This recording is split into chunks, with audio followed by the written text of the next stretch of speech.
وكفى وسلام على عباده الذين اصطفى أما بعد.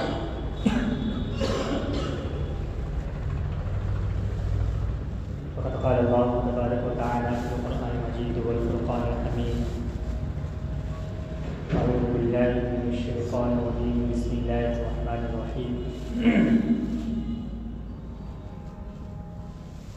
والعصر إن الإنسان لفي خسر إلا الذين آمنوا وعملوا الصالحات وتواصوا بالحق وتواصوا بالصبر. صدق اللہ العظیم.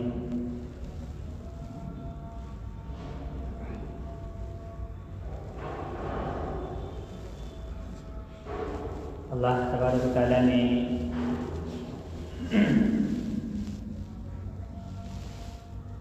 قرآن کریم میں زمانے کی قسم کھائی ہے انسان کو آگاہ کرنے کے لیے، اور اس زمانے کی قسم کیوں کھائی؟ وہ اس لیے کہ جس زمانے میں انسان رہتا ہے اس دنیا سے انسان کو محبت ہوتی ہے، اور جس چیز سے انسان کو محبت ہو اس کی قسم کھا کر کوئی بات اگر انسان سے کہی جائے تو وہ یقین کرتا ہے اور ڈرتا بھی ہے کہ یار اس نے اس چیز کی قسم کھائی ہے تو جھوٹ نہیں بولے گا. اللہ تعالیٰ نے انسان کو کچھ باتوں سے آگاہ کرنے کے لیے، ڈرانے کے لیے اور اس کی اصلاح کے لیے اس چیز کی قسم کھائی جس سے انسان محبت کرتا ہے، جس جگہ کو انسان اپنی دائمی چیز سمجھتا ہے، جس جگہ کو انسان اپنا سب کچھ سمجھتا ہے، اللہ نے اس جگہ کی، اس چیز کی قسم کھائی. والعصر، قسم ہے زمانے کی. کیوں؟ ان الانسان لفی خسر، کہ بے شک انسان خسارے میں ہے. کیوں خسارے میں ہے؟ کس لیے خسارے میں ہے؟ اور کون لوگ خسارے میں ہیں؟ کہ سارے ہی انسان خسارے میں ہیں. تو پھر نفع بخش کون ہیں؟ اللہ کی جنت کے طلبگار کون ہیں؟ اللہ کی رضا کے مستحق کون لوگ ہیں؟ فرمایا سب خسارے میں نہیں ہیں، انسان خسارے میں ہے. آگے فرمایا ان الانسان لفی خسر، کہ بے شک انسان خسارے میں ہے. الا الذین آمنوا، مگر جو لوگ ایمان. اب یہاں پہ وضاحت کر، کیونکہ سارے انسان ایمان والے نہیں ہیں، سارے انسان اللہ کو ماننے والے نہیں ہیں، سارے انسان اللہ کی وحدانیت کو تسلیم کرنے والے نہیں ہیں، سارے انسان قرآن کو ماننے والے نہیں ہیں. اس لیے اللہ نے جو لفظ استعمال کرا کہ انسان خسارے میں ہے، مگر وہ لوگ جو ایمان لائے، جو اللہ پر ایمان لائے، جو قرآن پر ایمان لائے، جو رسول پر ایمان لائے، جو رسول کی رسالت پر ایمان لائے، جو رسول اللہ صلی اللہ علیہ وسلم کی لائی ہوئی شریعت پر ایمان لائے، اس پر عمل پیرا ہوئے، آپ کی اور اللہ کی ربوبیت کو تسلیم کیا، اللہ کو رب جانا، اللہ کو رب مانا، وہ خسارے میں نہیں ہے. وہ انسان خسارے میں نہیں ہے جو اللہ پر ایمان لے آئے. خسارے میں وہ ہیں جو رب پر نہ ایمان لائے. خسارے میں وہ لوگ ہیں جو نہ قرآن پر ایمان لائے، جو نہ رسول کی رسالت پر ایمان لائے، جو نہ رسول اللہ صلی اللہ علیہ وسلم کی شریعت پر ایمان لائے، جو نہ رسول اللہ صلی اللہ علیہ وسلم کی تعلیمات پر ایمان لائے، وہ لوگ خسارے میں ہیں. آگے فرمایا وَعَمِلُوا الصَّالِحَاتِ، اور نیک صالح عمل کیے، نیک اعمال کی، عمل صالح کیا. وَتَوَاصَوْا بِالْحَقِّ وَتَوَاصَوْا بِالصَّبْرِ، وتواصوا بالحق، اور حق پر جمے رہے، حق کی دوسروں کو تلقین کرتے رہے، خود بھی حق پر جمے رہے اور دوسروں کو حق کی تلقین کرتے رہے، دعوت دیتے رہے، حق کی طرف بلاتے رہے، اور اس حق کی طرف بلانے پر جو حالات آئے، جو تکالیف آئیں، جو امتحانات آئے، وتواصوا بالصبر، ان حالات پر، ان امتحانات پر، ان مشکلات پر، ان تکالیف کو برداشت کر کے صبر کیا، تو فرمایا ایسے لوگ کامیاب ہیں۔ کہاں کے کامیاب ہیں؟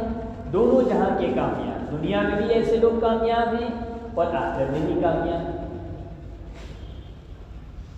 لیکن سب سے اصل چیز جو اللہ نے ایک ہمارے لیے جو ارشاد فرمائی، قرآن کے اندر سبق رکھا کہ انسان تم سب کے سب خسارے ہیں، تو اس خسارے والے لفظ کو اپنی ذات سے ہٹانے کے لیے ہمیں کیا کرنا ہے؟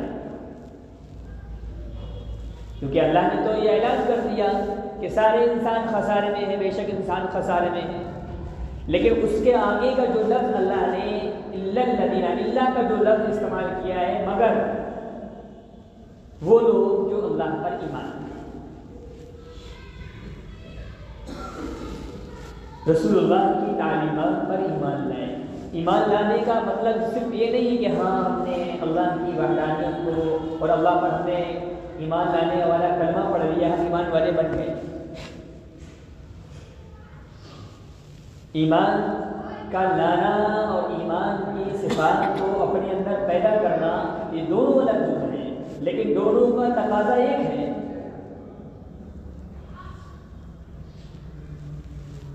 ایک تو یہ ہے کہ بندہ ایمان لے آیا، کلمہ پڑھ لیا، لیکن اس ایمان کی جو علامات ہیں، جو ایمان کی صفات ہیں، ان صفات کو نہ اپنے اندر پیدا کر رہا ہے، نہ ان صفات پر عمل کرنے کی کوشش کر رہا ہے، تو یہ ایمان والا ادھورا ہے۔ کافر تو نہیں کہلائے گا، لیکن مکمل ایمان والا نہیں کہلائے گا، کیونکہ کافر اس لیے نہیں کہلائے گا کہ اس نے کلمہ پڑھ لیا ہے، ایمان والا بن گیا، اللہ کو اور اللہ کے رسول کو اس تسلیم کر لیا، لیکن اللہ کی احکامات پر جب وہ عمل کرے گا تو مکمل ایمان والا کہلائے گا۔ رسول اللہ پر ایمان لایا ہے بے شک، لیکن رسول اللہ کی تعلیمات پر جب تک عمل نہیں کرے گا تو یہ رسول اللہ والا نہیں کہلائے گا۔ جب یہ رسول اللہ کی تعلیمات پر عمل کرنے والا بن جائے گا تو یہ رسول اللہ والا کہلانے والا بن جائے گا، عمل صالح والا کرنے والا بن جائے گا، نیک عمل کرنے والا بن جائے گا، جس کا اللہ تعالیٰ نے اعلان کیا کہ انسان خسارے میں ہے مگر وہ لوگ جو ایمان لائے ہیں اور نیک عمل کیے۔ تو ایمان لانے کے بعد عمل صالح، اس کا مطلب یہ ظاہر ہو گیا کہ ایمان لانے کے ساتھ ساتھ نیک عمل کرنا بھی شرط ہے، اگر ہم کو خسارے سے بچنا ہے۔ اور وہ خسارہ کون سا ہے، کتنا بڑا خسارہ ہے، یہ اللہ جانتا ہے۔ اس کا اعلان تو کیا ہے، الگ الگ اس کی وعیدیں آئی ہیں کہ یہ نہ کرنے پر یہ سزا ہے، یہ نہ کرنے پر یہ سزا ہے، یہ نہ کرنے پر یہ اللہ کی پھٹکار ہے، یہ نہ کرنے پر اور ایسا کرنے پر اللہ کی طرف سے عذاب ہے۔ لیکن کتنا عذاب ہے، کیا عذاب ہے، وہ صرف ایک گمان کے طور پر احادیث نے، مفسرین نے، محدثین نے بیان کیا ہے، لیکن اس کا تصور کرنا اور اس کو کھلے طور پر بیان کر دینا کسی انسان کی بس کی بات نہیں۔ دونوں چیزوں میں، اللہ کی دین پر بھی اور اللہ کی پکڑ پر بھی۔ تو فرمایا جب اللہ نے جو اعلان کیا ان الانسان لفی خسر، کہ بے شک انسان خسارے میں ہے، کتنا خسارے میں ہے اور کیا خسارے میں ہے، اور وہ خسارہ کیا ہوگا اور کتنا بڑا ہوگا اور کہاں کا خسارہ ہوگا، وہ کہ بہت گمان سے الگ کی بات ہے۔ لیکن انسان اس چیز کو محسوس کر لیتا ہے جب وہ عمل صالح سے دور ہوتا ہے، ایمان کی صفات سے دور ہوتا ہے، اللہ کی رضا والے کام کرنے سے دور ہوتا ہے، رسول اللہ کی رسالت کے کام کرنے سے دور ہوتا ہے، تو اس کو اپنے خسارے کا جو دنیاوی طور پر ایک ہوتا ہے، عمومی طور پر، اور ایک وقتی طور پر جو خسارہ ہوتا ہے، اس کو ظاہر سی بات ہے دنیا وقتی طور پر ہے، ہماری جو زندگی ایک وقتی طور پر ہے، یہاں کے جو خسارے ہیں، یہاں کے جو نقصانات ہیں یہ وقتی طور پر ہیں، لیکن یہ وقتی طور کے نقصانات، وقتی طور کے خسارے، وقتی طور کی تکالیف یہ انسان کو محسوس کرا دیتی ہے کہ ہم نماز نہیں پڑھتے، شاید ہمارے اوپر بلائیں اس لیے آ رہی ہیں، ہم جھوٹ بولتے ہیں، شاید ہمارے اوپر اس لیے تکالیف کا جو ہے پہاڑ ٹوٹا جا رہا ہے، ہم دوسروں کو تکالیف دیتے ہیں، ہم دوسروں کے ساتھ اچھا سلوک نہیں کرتے، شاید اس لیے جو ہے ہمارے اوپر اچھا برتاؤ نہیں ہوتا ہے۔ یہ محسوس ہوتا ہے انسان کو، انسان خود اپنے اوپر فیل کرتا ہے، اس کے دل میں یہ فیلنگ جاگتی ہے، لیکن اس کے باوجود بھی یہ عمل صالح کی طرف رجوع نہیں ہوتا، یہ اپنے آپ کو اپنے محاسبے کی طرف رجوع نہیں ہوتا۔ کیوں؟ اس کا نفس اس چیز کے لیے تیار نہیں ہوتا ہے۔ جس وقت اس کے اوپر حالات آتے ہیں، اس حالات کے وقت تو یہ اپنے آپ کو محسوس کرتا ہے کہ یہ تکالیف جو آئی ہیں، یہ جو حالات آئے ہیں، یہ ہمارے ان مسائل کی وجہ سے، یہ جو مسائل کا سلسلہ چل رہا ہے یہ ہمارے ان اعمال کی وجہ سے ہے۔ لیکن جہاں ذرا سے مسائل ہٹے ہمارے اوپر سے اور حالات دو چار ہوئے اور حالات کا سامنا جو ہم کر رہے تھے وہ حالات ختم ہوئے، انسان سب کچھ بھول جاتا ہے۔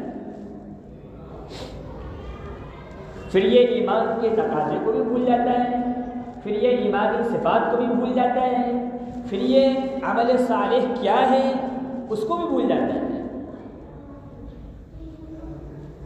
تو فرمایا جو اللہ نے ان الانسان لفی خسر، کہ انسان خسارے میں ہے، تو اس کا یہ خسارہ یہ برقرار رہتا ہے، اور کب تک برقرار رہتا ہے؟ حتیٰ کہ ایک وقت وہ آتا ہے کہ اس کے دل کے اندر سے احساس کی صفت ختم ہو جاتی ہے، کہ گناہ کرنے کا جو احساس ہوتا ہے وہ احساس ختم ہو جاتا ہے، عمل صالح نہ کرنے کا جو احساس ہوتا ہے وہ ختم ہو جاتا ہے۔ اور وہ کب ہوتا ہے؟ کہ جب انسان اپنے گناہ سے توبہ نہیں کرتا۔ حدیث بات میں پڑھا ہے نا، سنا ہوگا کہ جب انسان کوئی گناہ کرتا ہے تو اس کے دل پر ایک سیاہ نقطہ لگ جاتا ہے، اگر وہ توبہ کر لیتا ہے تو وہ نقطہ صاف ہو جاتا ہے۔ جس طریقے سے پینسل ہوتی ہے نا، ایک سفید کاغذ ہے، انسان اس پر لکھائی کرتا ہے، غلط لکھتا ہے تو اس کے پاس ربڑ رکھی ہوتی ہے، اور اس ربڑ رکھنے کا مطلب یہ ہوتا ہے کہ یہ تو جو تم نے غلط لکھا ہے اس پر، اس کو اس سے مٹاؤ۔ کیوں؟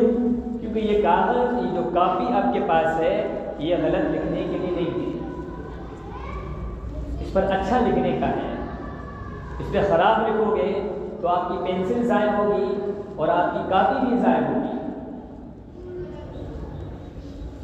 اور اگر خراب لکھ گیا ہے کوئی بات نہیں، خراب لکھنے کے بعد ہی اچھا لکھنا آتا ہے، لیکن خراب لکھتے رہنا اور اس خراب لکھائی کو ربڑ کے استعمال سے نہ مٹانا، یہ بیوقوفی کی علامت ہے۔ اس کو عقل مند کوئی بھی تسلیم نہیں کرے گا کہ یہ بہت اچھا رائٹر ہے، یہ بہت اچھا لیکھک ہے، کہے گا یہ بیوقوف ہے، یہ جانتا ہے کہ یہ غلط لکھا ہے، لیکن اس کے پاس ربڑ ہے، لیکن پھر بھی یہ ربڑ کا استعمال نہیں کر رہا ہے اس کو مٹانے کے لیے، تو اس کو کوئی عقل مند کہے گا؟ کوئی نہیں کہے گا۔ عقل مند اس شخص کو کہا جائے گا جس نے پینسل کا استعمال کیا کچھ لکھنے کے لیے، اور اس لکھنے کے بعد اس کے الفاظ غلط لکھ گئے یا اسپیلنگ غلط لکھ گئی، کوئی میننگ غلط لکھ گئی، اس نے فوراً ربڑ کو اٹھایا اور ربڑ سے اٹھا کر کے اس نے اس غلط لکھائی کو مٹا کر کے پھر سے اس نے اچھا کر کے لکھا، اور اچھا لکھنے کے بعد اس نے اس کاپی کو رچ دیا۔ اس کا مطلب یہ ہے کہ یہ عقل مند ہے اور اچھا لکھنے کی کوشش کرتا ہے اور اچھا لکھنے والا ہے یہ۔ اسی طریقے سے انسان کی زندگی ہے، جب یہ گناہ کرتا ہے اور گناہ کرنے کے بعد اگر اس کے دل میں سیاہ نقطہ لگ گیا، کوئی بات نہیں، انسان کا نفسانی تقاضا ہے گناہ کرنے کا، لیکن اس کے ساتھ ایک صفت اور جوڑی ہے اللہ نے کہ وہ توبہ کرنے والا ہے۔ حضرت آدم علیہ نبی علیہ الصلوۃ والسلام سے گناہ ہوا، غلطی ہو گئی، بھول ہو گئی ہے، اللہ نے کوئی بات نہیں، حضرت آدم علیہ نبی علیہ الصلوۃ والسلام کو رونا آیا، حتیٰ کہ فرمایا کہ 350 سال تک روتے رہے، ربنا ظلمنا انفسنا وان لم تغفر لنا وترحمنا لنكونن من الخاسرین. اس دعا کو 350 سال تک پڑھتے رہے. اما حوا علیہ السلام و آدم علی نبینا علیہ السلام اپنی اس ایک بھول پر 350 سال تک روتے رہے. اللہ نے توبہ قبول کی. گناہ ہونا یہ نفسانی تقاضا ہے، بھول ہو جانا انسانی صفات ہے، لیکن گناہ پر اڑ جانا یہ شیطانی علامت ہے. ہاں، کیونکہ گناہ کرنے کے بعد توبہ نہ کرنا اور اس گناہ کا اقرار نہ کرنا یہ شیطان کی علامت ہے. شیطان نے یہی کیا، گناہ کیا، اللہ کی نافرمانی کی اور اس نافرمانی پر اڑا رہا، پھر اس کے بعد اس نے توبہ نہیں کی. اللہ نے اس کو ملعون اور مردود قرار دے کر کے جنت سے باہر پھینک دیا. تو انسان سے گناہ ہوا، اللہ نے توبہ والی ربڑ دی ہے، اس ربڑ کا استعمال کرے گا تو وہ جو گناہ کا نقطہ سیاہ جو دل پر لگتا ہے اس توبہ سے دھل جاتا ہے. اور سیاہ نقطہ لگنے کے بعد جو خسارہ اللہ نے لفظ استعمال کیا ہے نا، ان الانسان لفی خسر، کہ انسان